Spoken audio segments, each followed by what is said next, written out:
You a sucker if you a step parent. Straight like that. So I got two stepdaughters, right?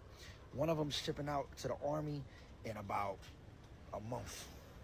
So yesterday we sitting on the couch, we chopping it up, bucka, bucka, bucka. You know how I go?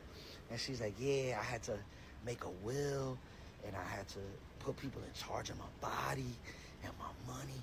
God forbid anything happen. So I'm all engaged. I'm like, yo, that's crazy. Nothing's gonna happen to you, a pretty girl, and you kinda smart. So they probably gonna have you in the office. But she's like, yeah, but you never know, because they're gonna give me a gun. I get that, but you're gonna be straight. But she goes, just in case though.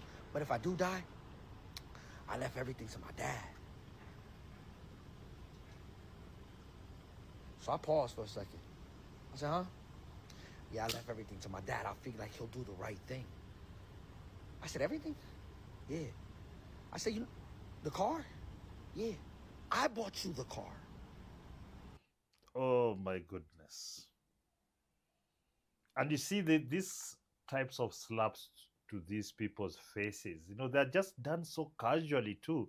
And I think the way he's speaking, it was like one of those exchanges where she didn't really expect any feedback or backlash, because this really, it's about a societal thing where it is made acceptable that you're supposed to sacrifice without getting anything back as a man.